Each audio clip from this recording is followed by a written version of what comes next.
Bismillahirrahmanirrahim. Assalamualaikum warahmatullahi wabarakatuh. Kembali lagi bersama saya Rifa Dwi Fatatulida. Nah, di sini kita akan melakukan praktikum mengenai motor DC.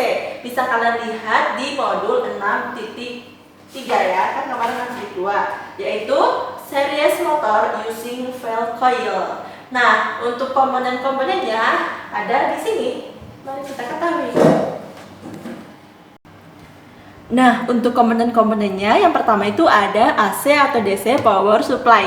Nah, di sini kita menggunakan AC atau DC power supply sebagai pembangkit dari arus DC nanti yang akan ke motor ya. Nah, untuk selanjutnya ada DC volt atau ammeter. Nah, kegunaan dari DC volt atau ammeter ini adalah untuk mengukur besarnya arus dan besar tegangan dari si power supply. Nah, yang ketiga itu ada starting rheostat. Nah, fungsi dari starting rheostat ini adalah untuk mengatur besarnya arus ya yang nanti masuk ke motor dengan kita itu mengurangi nilai dari hambatan. Nah, yang terakhir itu ada DC machine board. Nah, di sini adalah sebagai motor DC-nya. Nah, kita menggunakan dengan banyak kutub ya untuk di rotornya, dan kutubnya itu miring. Kalau kemarin kan 2 kutub sama 3 kutub. Nah, kita bisa langsung ke praktikumnya.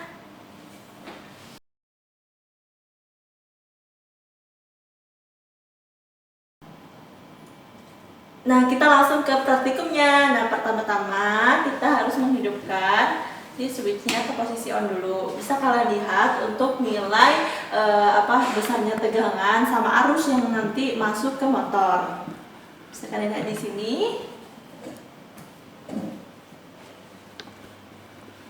Ini untuk tegangan AC sebesar ini ya. Bisa kalian baca sendiri. Nah, ini yang sebelahnya untuk tegangan DC. Nah, setelah itu di sini ada DC volt atau ammeter, yaitu mengukur besarnya tegangan sama arus. Nah, ini besarnya tegangan DC. Bisa kalian lihat untuk nilainya berapa. Nah, di sini tuh batas ukurnya tuh 50 volt ya.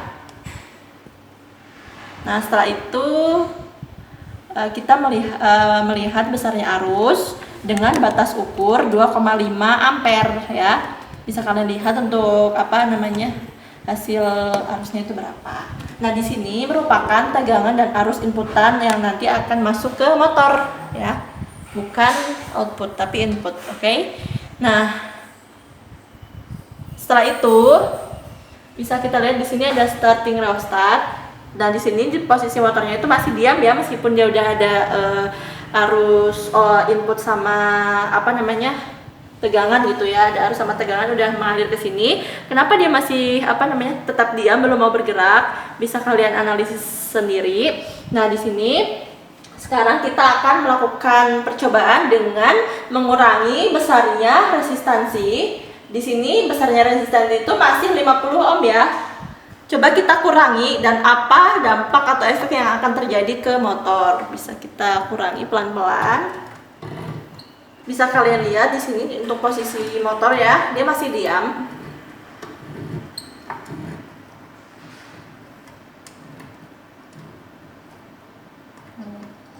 Nah, ketika saya tempatkan di range 5 ohm, si motornya udah mulai bergerak.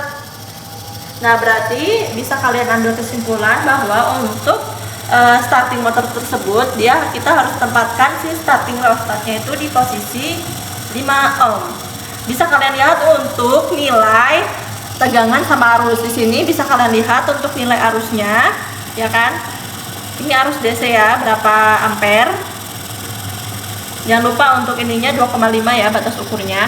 Nah, setelah itu bisa kalian lihat untuk nilai dari tegangan DC-nya. Berapa volt ya. Nah, setelah itu kita akan, karena ini udah starting ya, otomatis dia udah berputar karena hambatannya udah kita kurangi. Coba sekarang kita hambatannya kita naikkan lagi, apakah si motor itu masih tetap bergerak gitu kan? Karena kalau misalkan motor itu butuh arus starting yang gede gitu ya, makanya si hambatan akan kita kurangi tadi. Nah, coba sekarang ketika motor sudah berjalan, si starting rheostatnya itu kita akan tambahkan lagi. Coba sekarang kita ke posisi 10 ya. apakah dia masih bergerak atau berputar gitu kan. Nah, di sini di posisi 10 si rotor dari motor ini masih berputar ya. Meskipun agak sedikit pelat dari yang sebelumnya. Nah, kalian bisa lihat untuk nilai tegangan sama arusnya ketika dia di 10 ohm. Nah, itu adalah besarnya tegangan. Lalu yang di bawah besarnya arus. Coba kita ubah lagi ya untuk starting rheostat. Kita tambahin hambatannya lagi. Apakah dia masih akan tetap berputar atau misalkan dia itu nggak berputar lagi atau misalkan mati gitu ya. Nah, kita posisikan ke 15. Bisa kalian lihat untuk di posisi 15 dia tuh sudah nggak bisa berputar lagi ya, karena hambatannya udah besar, terlalu besar berarti ya. Nah, berarti karena ini menandakan bahwa si motor DC itu membutuhkan minimal 10 ohm gitu untuk hambatannya ketika dia itu ingin berjalan atau posisi running ya.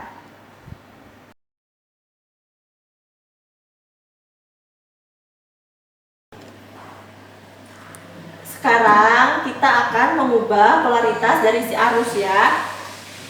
Akan berdampak apakah pada motornya, bisa kalian lihat sendiri nanti ya. Nah, setelah itu kita bisa meng-on-kan switchnya ke posisi on. Nah, di sini bisa kalian lihat untuk besarnya tegangan sama arusnya ya.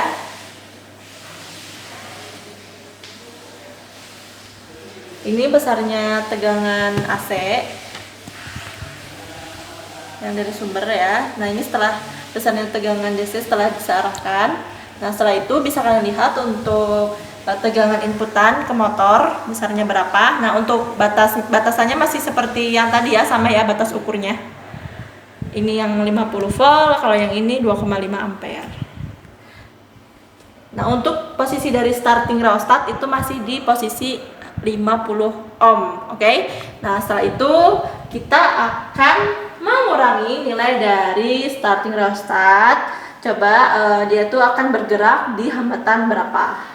Kita kurangi pelan-pelan. Nah, nanti juga bisa kalian lihat apa sih dampak dari pengubahan polaritas terhadap motor.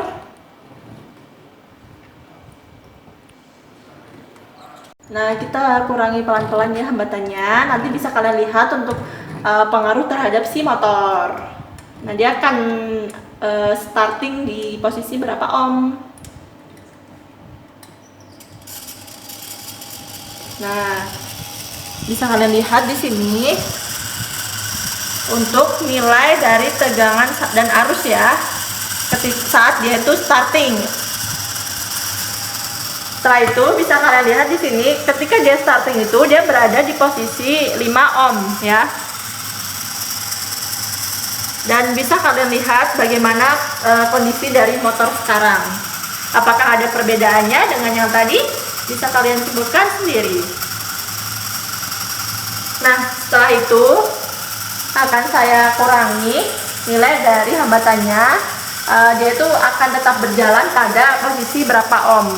Nah, ini bisa kita sebut sebagai saat motor itu tuh running ya, atau berjalan.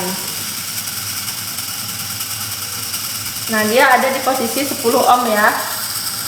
Dia masih tetap berjalan. Coba kita tambahkan lagi di posisi 15 ohm. Nah, dia udah agak ini ya, agak pelan putarannya. Nah, kita tambahkan berarti dia posisi running itu di 10 ohm. Bisa kalian lihat untuk nilai dari tegangan dan arusnya berapa saat dia itu running. Nah, itu untuk nilai arus.